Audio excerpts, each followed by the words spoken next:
So this is Ruth Ann Pickett. And for those who haven't met her, she's my mom.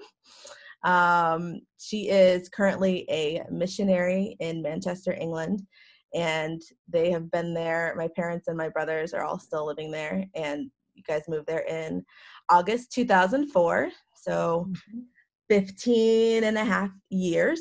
And before becoming a missionary, what were you doing?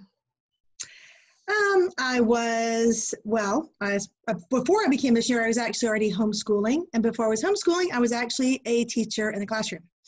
For 6 years solidly in a classroom. 2 years I was a substitute and a fill-in, and actually wound up being in the classroom, even though that wasn't what my goal was at the time. So you spent a lot of time teaching. 4th and 5th grade was especially kind of like a sweet spot for you, I remember. Yes, my favorite. They're my favorite. Yeah. And but you also taught some high school English. And that's the one I didn't want to do. And you also did some drama. You helped coordinate several school plays, including Charlotte's Web, where you made me a gander. Thanks for that. Yes, I did. Amendment, obviously.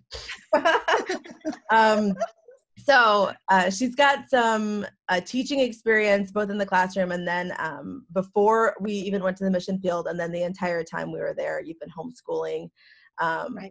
One or all of us. My siblings and I are very spread apart. 9 years between me and the next sibling, and then 8 years.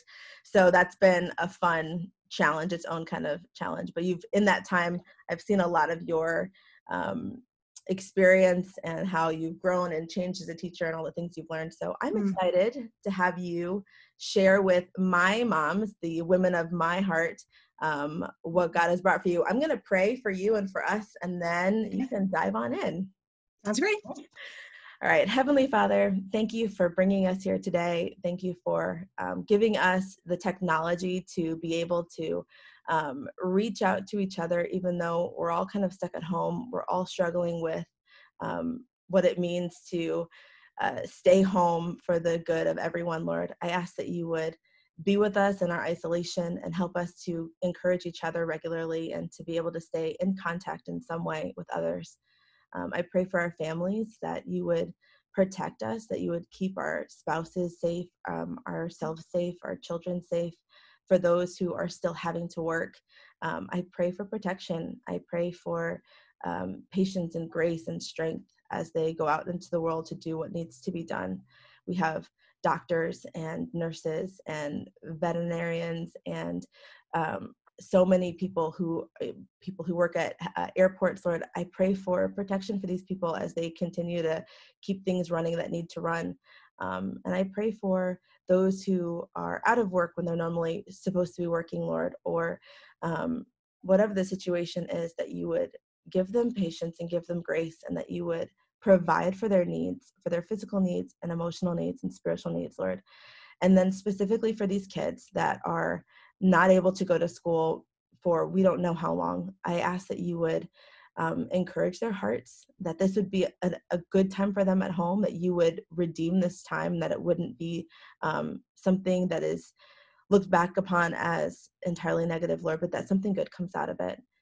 I pray for the moms and dads who are teaching kids when they never expected to be doing so, that you would show them the best way to reach their kids and to help them with the material, and that the teachers and schools would be good in their communication and helpful through this insane time. Be with my mom as she speaks and give her the words to say and the clarity to say it. In Jesus' name I pray. Amen. Amen. Okay. First of all, I'm going to set a timer. Can you all hear me okay? Oh, yeah. Yep, my volume's good? Okay.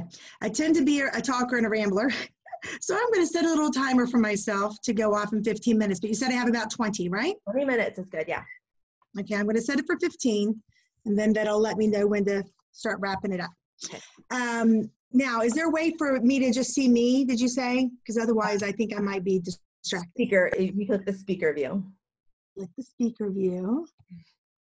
I got you, and then what do I do? Click me? No, I don't know. You can pin your own video, I believe. I have you pinned.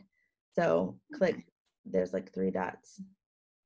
but as you talk, you should become the speaker that stays up. Right. Okay. Well, I'm just going to leave it the way it is for now and go from there. Okay. I'll just be like talking to you. I just don't want to be nervous. And I only have a short amount of time, so I got to get all my stuff in. Just to tell you all really quick, I have already been doing some videos, and it's funny, when I was preparing for today and Dana told me 20 minutes, this morning I really got it in my head, 20 minutes. And all the videos I've done in the last week or two have been like 23, 35, 45, and I'm like, oh boy, 20 minutes is not long. So I'm going to get right to it. But I do want to tell you, I can sympathize with you, but I'm also excited for you, because I know that for many of you, it's probably scary times and difficult times. But really, these are good times. These are good times for you, and I hope that you will come to see them as good times and you will enjoy them and treasure them. The first thing I want to talk about is what I think is important. Now, somebody did ask me the question, I have the questions here. What is the number one key thing about homeschooling? And I have been thinking about that for the last couple of days. And that's a very challenging question for me, because in a way, I think that depends on your perspective of things. And what's important to you is what's going to be important to you as you home educate your children. So that's a difficult question, but I have a twofold answer for that. The first thing that I always think of when I think of homeschooling is how important it is to have the right perspective. I mean, when I say big picture, I mean 20 years from now, okay? What's going to matter? And you might think that's a really strange way to think about homeschooling or home educating. But really, for me, that's the best way to think about it. What am I doing today that's going to matter 20 years from now? Mm-hmm. And I think thinking that way actually is going to help relieve a lot of stress for you. It might even help you feel a little freer in what you're doing. Because honestly, if you don't get all your lessons done today, it's really okay. As a matter of fact, you might be shocked when I say this, but if, let's say school's out, now it might be out for longer than a month, I don't know, but let's say it's out for a whole month and then your kids go back to school. 20 years from now, if you do no work at all, how big of an impact do you think that's really going to have on your children? I can honestly tell you it's not going to have any impact at all. It really isn't. You can do nothing for school for the next month and your kids will be okay. Now, the teachers may not appreciate it and your kids are going to be crazy and you're going to be bored yourself and frustrated by your children. But the big picture is it really won't matter. And I know this from experience because, as my daughter said, we are missionaries. And every 4 to 5 years, we go back to the States and we travel and we visit churches for several months at a time. And my daughter is a very good learner, traveling, and she's self-motivated. She wanted to learn. My second child, he was very challenging, but he was able to learn in the car. And once he got going, he enjoyed doing it. But my youngest son, very difficult, gets very car sick, was not able to read or learn and do things in the car at all. Since we spent so much time in the car, I didn't teach him very much. I'll be honest with you, he maybe got 1 or 2 days of school a week sometimes for a few months at a time. But he's 15 years old today. Just a couple weeks ago, and he is an excellent reader. He's doing well in his studies. He has ambitions to work for NASA, and I see no reason why he can't do that if that really is his desire, a few years from now. Those months of not doing a lot of work have had no ill effect on him. So I'm telling you that not to give you permission to do nothing, but to tell you if you have days when you don't accomplish a lot, don't worry about it. It's really okay, because you know what? There's always tomorrow, and you can always start over fresh tomorrow. So that's the big picture perspective that I would like you to get. Dana, give me a signal when it's my 15 minutes, because I actually turned my timer off. Okay, so to try to abbreviate things for you, I have narrowed it down to some 5 top tips. And in these top tips, I've tried to incorporate as many of your questions as I could, okay? So the first top tip I wanted to encourage you with is the fact that you do not need to try to replicate school at home. You don't need to do that, and really it's not realistic to do that. Your teachers, when the teachers are teaching your children at school, it's going to be done in a different way for a couple reasons. One, the environment. They are in a teaching environment, and when your children go to school, they know they're going to school to learn. They're also going to be with their friends and to do other things, but they know primarily they're going to school to learn and to listen to their teachers and to get their work done. Just like when you're going to work, you know you're going to work. So that's what you expect to do. But now that your children are home, that's not their mentality. They're not used to doing that. So it might be a little difficult to curb them in that direction, because even though you're talking to them and you're explaining to them why they're home and why they're not at school, they might understand the words, but they don't really get the big picture. You know what I mean? Even mentally, they aren't developed in ways to fully understand and grasp what's going on around them. They just know that they're home and that you're trying to make them do school at home. So I want to encourage you not to worry about that. You're not going to teach like your kids' teachers do, and that's okay. You do you. You find what works for you, how you teach, how you communicate with your kids, and go with that, okay? Now, you might find that you are doing things your way and it's still not working. Well, then you just need to tweak it. You need to start to understand your children a little bit better, and that will help you adjust your thinking.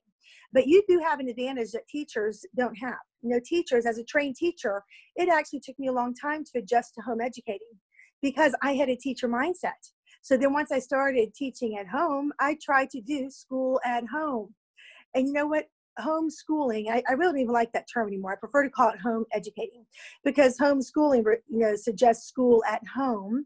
And then we tend to think, I want to do school at home, but it's very challenging to do it that way. So I encourage you, since you're not a professional teacher, you don't have to be shackled by those kind of thoughts of school at home. You can just think about, how are my children going to learn best? And maybe every day you need to think, what's the one thing I want to accomplish today?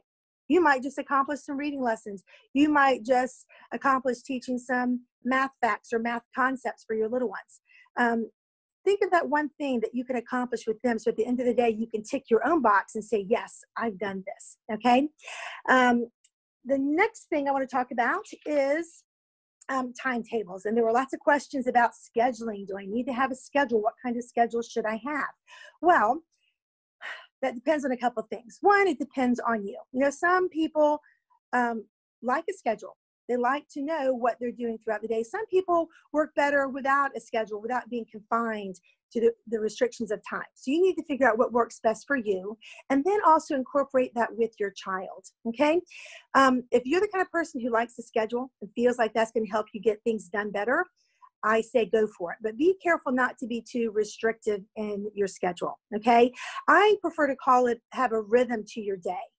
You know, have a flow of how you know you want things to go, when you're going to get up together, maybe have breakfast together, and then what activities you like to accomplish in the morning. Maybe not block it out and say from 9:30 to 10:30, we're doing this. From 10:30, you know, you don't have to be that rigid with your schedule, because really, I don't know about you, but for me, I don't even hardly notice time now. The day just goes by. And before, I used to worry about schedules because I had a schedule to keep.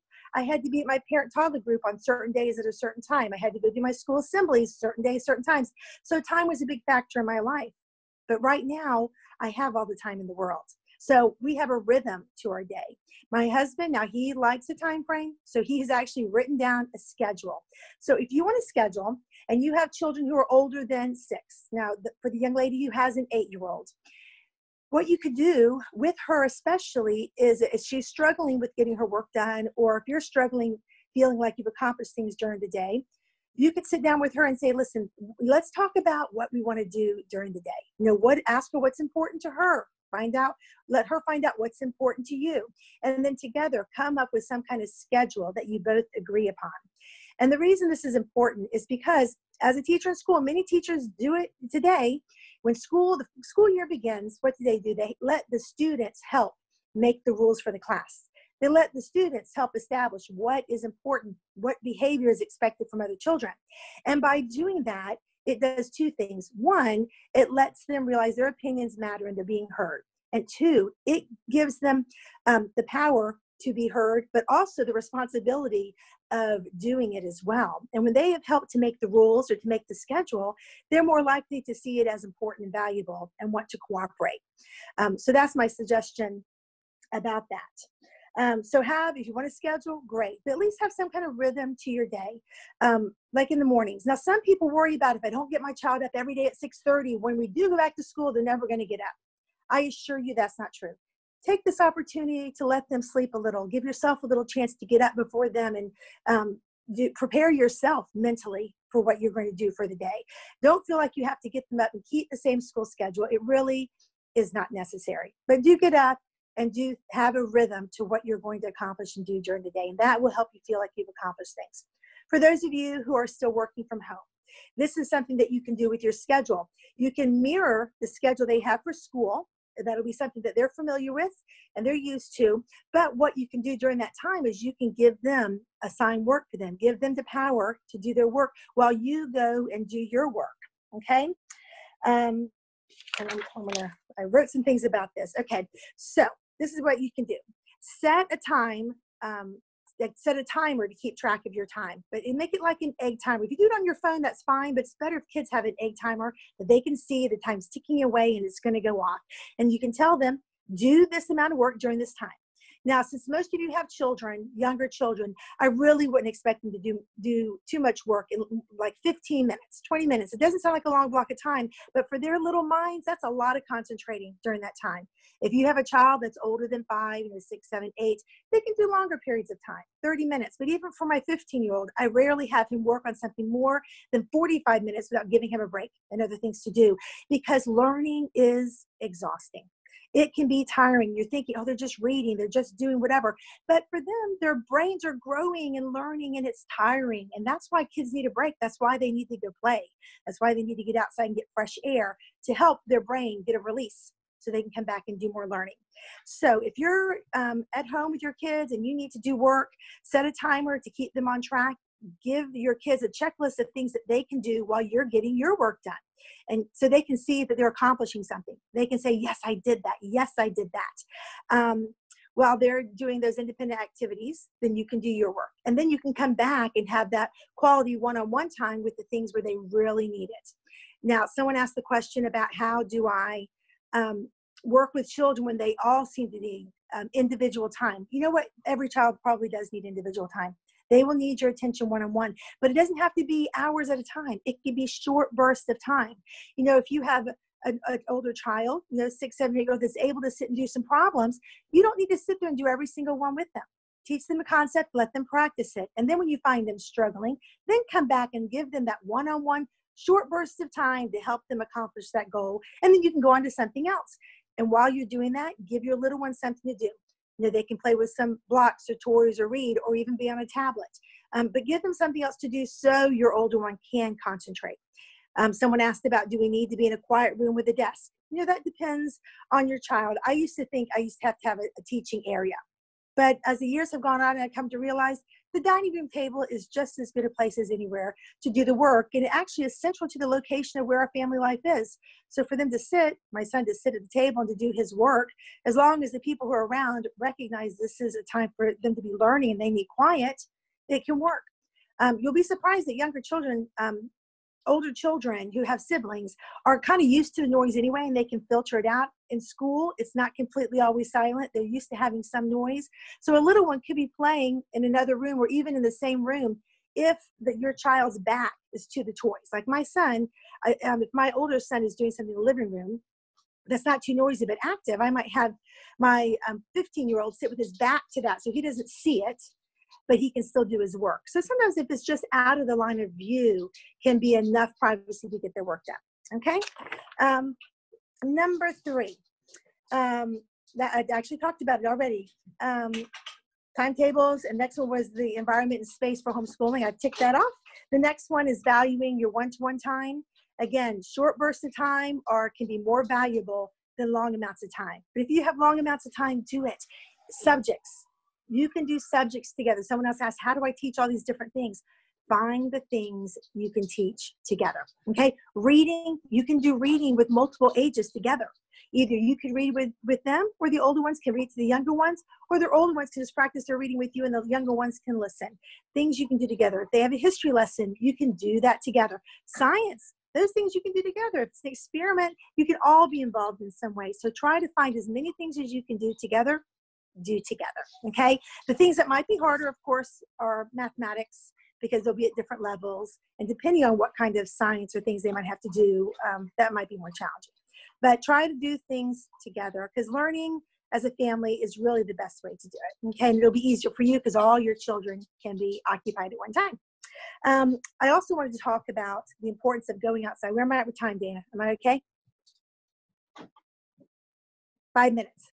5 minutes? Okay. So get outside with your children. It's springtime. You know, the weather's gorgeous. Get out there in that garden or yard and let them explore. Because believe it or not, nature is the best way for kids to learn. They get out there and they can discover things. Give them things to find. Go find 5 stones. They can be learning, practicing their counting and collecting things. Let them listen for birds. How many different birds do you hear? How many different flowers do you see? Oh, they're all daffodils. How many daffodils? Find different ways to implement their learning in a fun way. They don't realize that you're still teaching and they're practicing their skills. They just think they're having a good time. But get them outdoors, let them run around, give them some challenges to do that are outdoors that make it fun for them, but can still also be educational, okay? And the last thing I was going to talk about is screen time. You know, it's really funny to me how things can get turned upside down on their head, right? Don't we work so hard as parents not to have too much screen time? We pride ourselves in, like, I had the least amount of screen time possible in my house. And all of a sudden, everybody's homeschooling and nobody can go outside. It's like, what can we do on YouTube? You know what? That's okay. There are some amazing resources out there online, and I encourage you to take advantage of it. Screen limits, if you feel like you need to put limits on your children, then you go ahead and do that. Maybe save it for the times when you have a job you need to do. You're trying to get the laundry sorted, or you're trying to get the bathroom cleaned, or make dinner. Allow those to be screen time allotted so that they can have something that occupies them while you get the jobs done that you need to do. But screen time is important. And also along the lines of teaching things that you don't know how to teach. Listen, all of you have young children. I assure you, you are more than qualified to teach your children because you've been educated yourself. You've been their age. You've learned these things. Now, they are learning in a different way. Common Core, it teaches things a lot different way than I'm used to learning, and maybe not the way you learned it, but that's okay because you were able to learn how to do it. You can still teach some concepts the way you learned them, but if you want to go along with the school curriculum and make sure you're teaching it, like I say, Common Core, however the school does it, the best thing for you to do is to click on YouTube and put in the topic, the subject matter you're trying to teach, and pull up a video on it. Just yesterday, I was doing algebra with my son. We were learning about how to figure out the slope of an angle, and I was explaining it the way I understood it. He still wasn't getting it, so we went straight to a website called Khan Academy. Khan Academy is amazing. All kinds of subjects for ages K-5 through high school. You just go in, click in the subject, and it'll bring up a video, someone teaching you how to do it. And there's not a person like me talking. It's actually a screen showing the math concept. So check that out and make use of these things while you can. Explore them. One warning I want to give, though, is don't give your kids free access to the internet. Don't just let them go and follow video after video after video, because unfortunately, this is a wicked world we live in. And eventually your kids will come across a link that is not appropriate or something you wanted them to see. It is inevitable. I work with kids in my church and community a lot, and I see this a lot for young children coming across inappropriate material on the internet. So do be cautious, but get out there and explore what's there. One other thing I want to say before I'm done is there are things like zoos doing virtual tours, art museums and different museums doing virtual tours, orchestras doing concerts online. Discover these sites and explore them with your kids. You know, you may not be able to go somewhere on a rainy day, say, we're going to go to the zoo. We can't leave the house, but we can watch it on YouTube and do it. If they have a birthday at home, plan ahead of time to do something special. And like I said, you can go to the zoo, you can go to a concert, you can go do something like that through the internet that can make it just something special and different for your day. So anyway, that's all I have for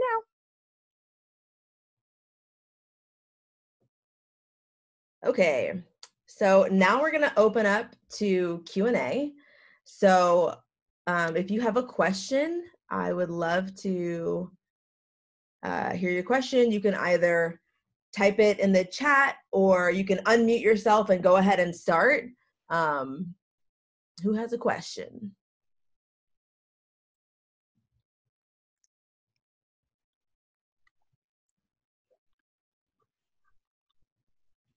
Don't be scared to go first.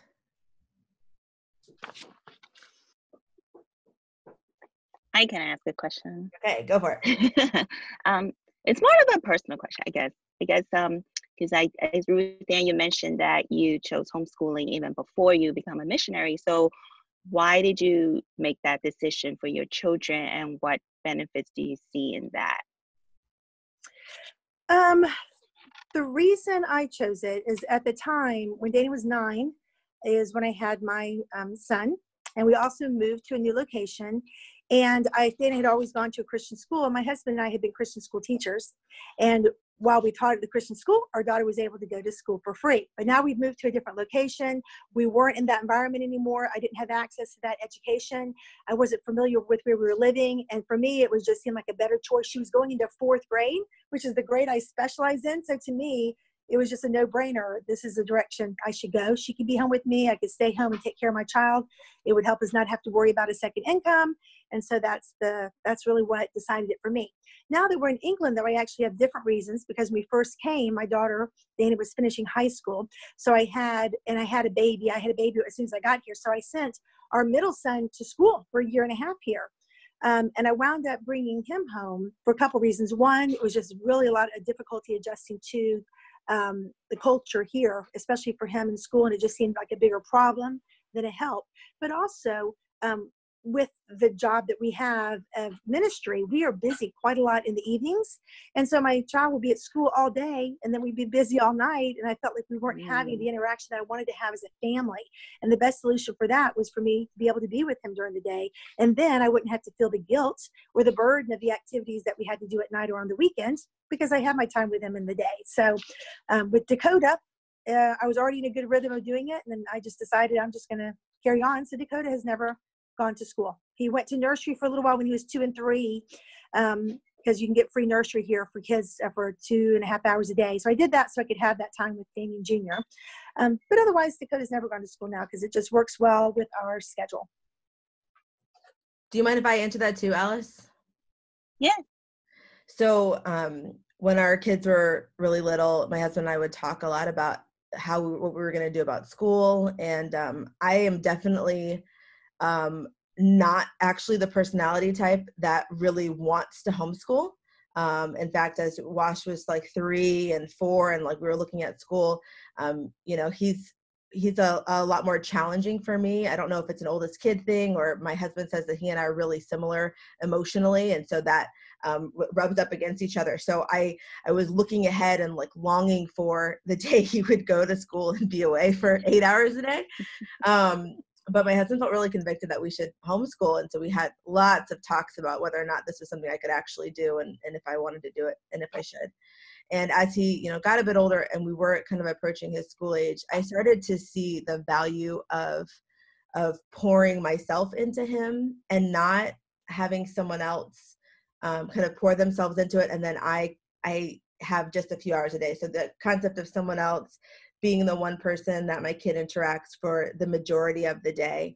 And even the other kids, the area that I live is specifically is not a great school district. And so even in early elementary, there's a lot of exposure to things that I didn't really want other kids teaching my kids about porn or whatever it could be, even at a young age, because that does happen. So I didn't want it to be 8 hours with other people, and then I'm trying to do damage control for my, 2, 3, 4 hours before he goes to bed. And so that was something that became more convicting for me. And I know that that is not something for everyone, but it did feel like if I want my son to know the gospel and live the gospel and to know what our family values, that I wanted to spend more time doing that. And that was kind of the what kept me like, okay, we can do this. We can try this, see what we can do, especially for some of these early years. And I will also say that Wash's, energy and personality, I wondered if he would do well in school, if that would be challenging for a teacher. I didn't want him to be labeled in one way or another because he struggled to sit still, when I know that he's just a really high energy kid and needs more, one-on-one attention. And so that factored in as well. And it's something that we come back to every year. Is like, are we going to continue this? We look at the school situation, if we move in the future, I'm willing to look at schools and see what's available, to see, okay, maybe this would be an okay time for him to integrate with a school that we can trust. But it's definitely something that shifted my mindset when I actually watched Paul Tripp teach on parenting, and his perspective on parenting and like gospel-centered parenting really helped me to feel like, okay, maybe I need to step up my game here a little bit. And so that's how I kind of came there. But Gotcha. yeah. Thank you. Who else has a question from a mother? I think someone typed a question. Oh yeah, so there is a Yeah. question. Okay. So first there is from Vivian. That was the first one I saw. How do you deal with frustration when your kid doesn't pay attention to your lesson? Okay, that is a really good question. I will tell you, homeschooling, you will learn a lot about yourself. And sometimes we discover things about ourselves that we don't like. But I will also say that sometimes our responses are natural or normal, because in our mind, what they're learning and doing, they should be able to grasp it. They should be able to understand it. And then when we're doing the best we can, and then it doesn't happen, we can feel frustrated. But I think a good thing to remember is that these concepts, the things you're teaching your children, are new to them. To us, we've known, 3 + 2 = 5 for forever. To us, we've always known it. But for them, it's a new concept. And just realize when they're not grasping it, just try to understand their little minds. This is new to them. It could even be mind-blowing for them. I'll be honest with you. It could be like, what? And then when you get frustrated because they're not getting it, it doesn't help them enjoy it. It doesn't help them grasp it. What it does is a lot of times children either, shut down or they get flustered and then you can't move on. So I just want to encourage you, if you can try to see how they're seeing it and remain as patient and gracious as you can, do it. Now, with that being said, I find myself, especially with my son, we're doing high school math now. I find myself getting frustrated sometimes because I know he knows all the basics. Why is this concept hard? And I myself, even though this is my 3rd teenager, I find it frustrating sometimes. And I have to pull myself back, because once I'm getting frustrated, he can see my frustration. It doesn't help. It just makes the situation more irritable. So if you can practice now and train yourself to try to see it from their point of view. And then sometimes we just get too frustrated. Sometimes it doesn't even matter. You just need to stop. Then you realize, okay, we need to change gears, change subjects, maybe go outside for a break, because there's always tomorrow. You can always come back to it tomorrow.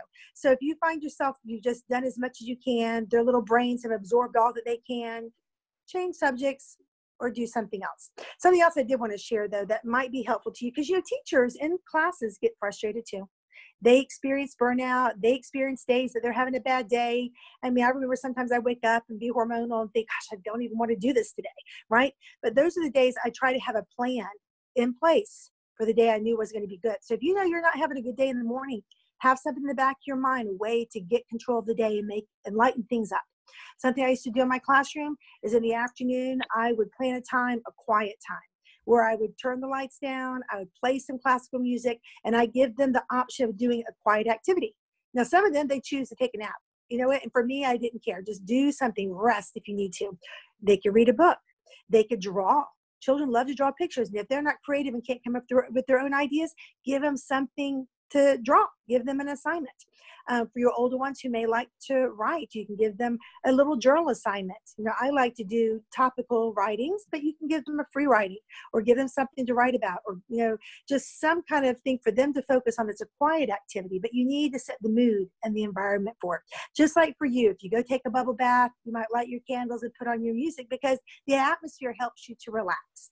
And you need to do the same thing for your children. But in doing that, it's going to help you as well. So, frustration is natural and common. It does happen. You just need to be prepared for how you're going to deal with it when it gets to be too much. Another question, what are some phrases or tactics you can use when you know your child has the potential, but the child doesn't feel like trying? Okay. Well, one thing that's good to do is positive reinforcement goes a long way. Positive reinforcement, encourage them with what they've done. Today, my husband was reviewing with my son for his for a test that he had coming up. And he had been making him write all his notes on these note cards, which for him, he found quite tedious and difficult, even though, it's a normal thing to do to take notes. So after he did his notes and my husband was reviewing with him, every single time he got a one right, he'd make a point of saying, very good. Even if it was a really basic thing that he definitely should have known, he still made a point of positive reinforcement. Positive reinforcement goes a long way in building up their self-esteem, building up the fact that they do know And when they see how positive you're responding, it can encourage them to want to do more. Now, if you're having a day where they just don't want to do any more, you can do one of two things. One, you can just say, let's take a break. Let's go outside and do something else. Or if you don't want to do that, if you feel like your child's manipulating the situation just to get their way, and sometimes children do that, you can set the parameter of saying, I need you to do just 2 more problems. Show me you can do these, or let's see if I can help you do these, and set a goal of 2. A lot of times if children know, 1, a time frame, like with the egg timer, helps them say, okay, I know when this will be over. 2, just a couple questions will, again, give them the idea. If I can just get these done, then I can move on. That'll help you know where they're at and helps you stay in control of the situation, which is important for them to see that you are the one guiding the education. And then it'll also help them feel like they've accomplished something when they're done. So that's what I would do. Heather asked, what homeschool curriculum did you use and why did you choose that curriculum? Okay, I'm glad she asked that question, because actually there was a question about curriculum. Specifically, there's a question about Christian-based curriculum. Now, I am a Christian, and I have chosen to follow a Christian curriculum. When I first started out with my daughter, I used the Becca, which is actually a classroom curriculum, but back in the 90s, that was like one of the only things available that I knew of. And then from there, a few years later, I branched out and found some other things that were more geared towards home educating, which were better things, not meant to be taught in a classroom setting. So there's lots of things out there. But if you're a Christian, you might want to explore those things. But if you're only doing this temporarily for the next month or 2, I would encourage you not to even worry about getting a curriculum. You don't need a curriculum. You really don't. I mean, now if you're thinking about doing this long term and you want to invest in something to see how it goes, then go for it. And I can give you lots of recommendations of things you can use. Dana has a wonderful curriculum that she's using as well. So there's things out there you can use. But just think about it this way. If this is short term, but you want to have some hands-on material to use, okay? Certainly you probably have books in your home, or you can borrow some from somewhere. I don't know if what the library offers there right now during this time, if you can have access to books, but use the books that you have. Use audiobooks. Now listen, audiobooks has been a big thing about audiobooks are not the same thing as reading. Well, there was actually a study done, and the study found that reading from a paperback book or listening activated the same areas of the brain. It still is reading. Now, you might be thinking they're not reading the words, but they're still transmitting in their head and they're still learning. And a good thing about audiobooks is they're hearing the rhythm of how to read. They're learning to read. They're seeing how to pronounce words. They're hearing sentence structure. They're learning a lot of things just by listening to a book. So don't ever shy away from audiobooks. Audiobooks are wonderful for children, okay? Now, also besides books, you may not realize it, but you have a lot of resources in your home for teaching. I actually happen to have some out, okay? First I'm going to show you is how many of you might have a Yahtzee game, okay? Do you have dice in your house? Now, Yahtzee is a great game to play with kids. Many of you have children who might be too young to do it because it really has to do with multiplying, doesn't it? If you have to have 3 threes, you'll know it's 9. So it's really good for older kids who are doing multiplication to play that game. But if your children aren't quite up to speed to playing Yahtzee, or you just don't have the patience for it today, you can get the dice out and practice using these in another way for math. Take 2 of them and roll them, okay? It says 1 and 4. What is 1 plus 4? 5. What is 4 minus 1? 3. They can practice their math this way. And I was told recently that some parents are being required to do documentation of what work they're doing. You could easily take a piece of paper, put their name on it, today's date, and whatever problems they come up with that they have to say to you verbally, they can write it down. You know, it says 4 plus 9. 4 plus 9 equals 4 plus 5 equals 9. Write it down. That can be your documentation for doing math that day if you're required to do that. But these are things that you have in your home that you can use. Another thing that you probably have is Monopoly. Okay, I'm not a fan of Monopoly. No, I'm just not. My guys love playing it, but they play cutthroat Monopoly. No, I don't want to do that. But in there's money. And guess what? These all of a sudden have become teaching tools for you. You have ways they can count by 1s, right? They can count by 5s. They can count by 10s. I mean, these are teaching resources that you already have. So why go out and spend money on manipulatives when you already have them, okay? And the last thing I wanted to share with you is Scrabble tiles. You know, if you have Scrabble tiles, you have resources to teach your children spelling. And even if they're little, you know, your 5-year-old might be learning to read, and they might be learning all the rhyming words, cat, bat, hat, sat. You know what? Get out just the letters for those words and mix them up. So you just have the A and the T, and then get all the beginning sounds. Put them in a pile or in a cup or however you want to do it, and give them a word to spell and let them look through and pick out those words. And they can practice their spelling. But what they're doing is, to them, they're playing a game with you, and it's fun.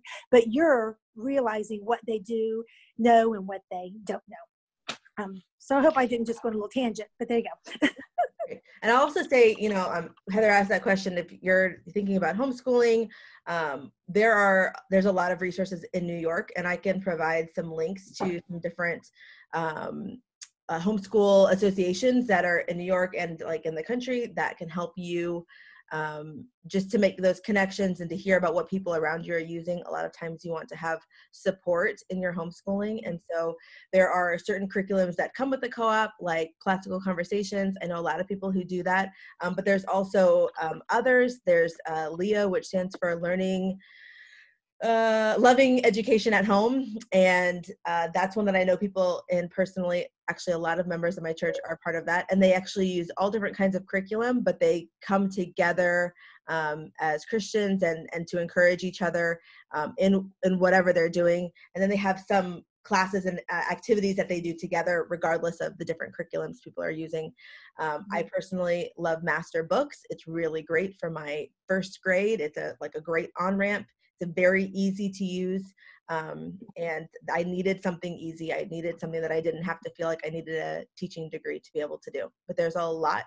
And I'm happy to provide links for those things anywhere, you know, email, Facebook, so that people can take a look at them. Can I say one other thing too? Yeah, absolutely. Because this particular question talked about Christian curriculum and what do you discuss, how do you discuss different points of view in areas of science and anthropology? Yeah. And those are good questions, because I realize not everyone who is in this conversation today, maybe you're not a Christian. Essentially, curriculums that you don't have to use. There's curriculums out there that aren't Christian, and even I use some, but they generally have to do, like with my math. Math is not a Christian curriculum. I use Saxon math. It's used, you know, it's actually a school curriculum, but it really is good for my son, because like I said, he wants to work for NASA someday, so he needs a strong math curriculum. Language arts. Language arts is another one. It doesn't have to be Christian based. There are lots of things you can get, lots of resources online. If you go to Pinterest alone and type in handwriting pages, cursive writing pages, reading lists for kids, parts of speech, or whatever you want to teach your kids, you can find them online that are not Christian resources. But when it comes down to things like history, that people like to have talk from a Christian perspective, or science, where we're talking about creation and different things, those are the resources that, if you don't agree with those, you might want to find other sources to use. And you can probably find things online. The reason there's so much Christian curriculum out there is mainly because that's a majority of who does home educating. A lot of them are Christians. It may not be, it's not 100%, of course, but a majority, I would say a good 60% or so. And they're the ones who develop curriculums and from, you know, their point of view and their belief system. So that's why there's so many out there. So if you're objecting to that, there are other sources. You'll just have to go out and find them, but it's not hard. Go on, do a Google search, and you will find resources to use. Mm-hmm. Vivian, you had your hand up. Did you have another question? Yeah, go for it. Yeah, so like I don't know how to type it out, because like growing up, like the only kind of teachings I know is from my mom, like when growing up. But the thing is, the way my mom taught us to how to like independently do worksheet is like, if you don't finish this page, I'm going to beat you. So all will sit there and like finish working our page, right? So then, like, right. I'm thinking, like, every time I'm trying to go, Aria, finish this page, and then I will check your answers later, right? Because I want her to, like, independently, like, sit down and, like, think and, like, do it and not be like, is this right? Is this right? Like, every single question. And then if it's not right, be like, no, it's wrong. Like, because she's, like, looking for that, positive reinforcement. I know, like that answer, like, oh, is that correct? Okay, then I'll go to the next one. But I want her to like independently finish one page, and then I'll check her work, and then we go over it, right? I don't know. How old is she? She's 4. 4. Okay, this is what you should do. Okay, one, she needs that positive reinforcement. She needs it, she wants it, and some children just like that. But you have a goal of getting that worksheet done, right? So what I would do is meet her in the middle, okay? So say there's 10 problems. I don't know how many problems she has to do. Hopefully it's not more than that. But 10 problems she needs to do. Give her a goal of doing, even mark it on the page. When you get to this, you know, make it a pink line. When you get to this pink line, you can come show mommy and I'll let you know how you did. So if there's 10 problems, maybe do every like third problem or fourth problem. So then at least she gets more than one done at a time, but she's also fulfilling the need she has to have approval from you. What is your positive reinforcement? Because I feel like I'm so used to negative reinforcement that I don't even know what positive reinforcement. I'm like, is positive reinforcement always like candy? I don't want to always give her candy. I don't always give her ice cream. So I'm just like, what is positive reinforcement? No, positive reinforcement is exactly what I'm saying. It's the words you're saying. Children can be satisfied with your verbal praise. They don't need a treat. Now, a treat is a good thing to do if you want to do it. But listen, if you get in the habit now that they're home and you're giving her a treat for every time she does something, I mean, she's going to probably wind up going to the dentist in a couple of weeks with cavities, right? So we don't want to do that. You don't want them to learn to always and only work for a reward. But verbal positive reinforcement, that's what I mean by positive reinforcement. Letting her get used to your praise being her reward. Okay? Like, yay, a hug. My husband right. is giving himself a hug, saying sometimes for some children, physical attention, that touching, that hug from them saying, you've done so good. You know, I promise you, it will go a long ways in encouraging them to continue. Yeah. Thank you. Yeah, lots of good jobs and high fives. Ooh, and with little kids, stickers or like stamps. Like when they finish the page, like now you get to pick a sticker and put a sticker on your paper. That can be like really exciting. Oh yeah, kids love stickers. Oh, and let them put it where, I mean, they don't have to stick it on the walls or wherever, but just let them put it where they want. Let them do what they want with the sticker, a stamp on their hand. They love that stuff. Yeah. All right. Any last questions before we break for discussion time? Was it Vivian who was just speaking? Yeah, that was Vivian. Yeah. Yeah, I just want to say, Vivian, I'm really proud of you for being honest with yourself about your mentality and the way that you think about learning and reinforcement, what's expected. Because sometimes parents don't really assess why they think the way they think. They just in their head are thinking this is the way it is. But you're actually taking the time to think about it and to think about what's been good and bad in your past and how you can do it better with your children. And you know what? You're already on the road to having great success with your children. You really are. Thank you.